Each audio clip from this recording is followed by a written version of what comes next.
அனைவருக்கும் வணக்கம். கோயம்புத்தூர் சரவணப்பட்டி சரௌண்டிங்கில் சொந்தமாக நீங்கள் வீடு கட்ட லேண்டு பார்த்துக்கிட்டு இருக்கீங்களா? இல்லைனா இன்வெஸ்ட்மெண்ட் பர்பஸ்க்காக லேண்டு பார்த்துக்கிட்டு இருக்கீங்களா? அப்போ இந்த வீடியோவை மிஸ் பண்ணாமல் பாருங்கள். இப்போ நம்ம ட்ராவல் பண்ணி போயிட்டுருக்க இந்த ரோட்டில் பார்த்தீங்கன்னா வீடுங்கள்லாம் ரொம்ப டீசெண்டாக இருக்குங்க. ரோடெல்லாம் ரொம்ப நீட்டாக வச்சுருக்காங்க. பக்கத்தில் குப்பையெல்லாம் அங்கங்கே ஒதுக்கி வைக்கலைங்க. இந்த ஏரியாவே ரொம்ப க்ளீனாக வச்சுருக்காங்க.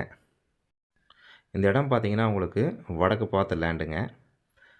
டோட்டல் சென்ட் பார்த்தீங்கன்னா 3.73 சென்ட் வருது. ஸ்கொயர் ஃபீட்டில் 1625 ஸ்கொயர் ஃபீட் வருதுங்க. ரோடு பார்த்தீங்கன்னா 20 அடி தார் ரோடுங்க. ப்ரைஸ் பார்த்தீங்கன்னா ஒரு சென்ட் 17 லட்ச ரூபா சொல்கிறாங்க. விலை அனுசரித்து தரப்படும்னு சொல்லியிருக்காங்க. இந்த சைட்டை விசிட் பண்ணணும்னு நினைக்கிறவங்க இந்த சைட்டை பற்றி மேலும் விவரங்கள் அறிய ஸ்க்ரீனில் தெரிகிற அந்த நம்பருக்கு கால் பண்ணுங்கள். உங்களுடைய ஃப்ரெண்ட்ஸ், ரிலேஷன், உங்களுக்கு தெரிஞ்சவங்க யாராவது லேண்டு பார்த்துக்கிட்டு இருக்காங்க அப்படின்னா அவங்களுக்கு இந்த வீடியோவை ஷேர் பண்ணுங்கள். நன்றி, வணக்கம்.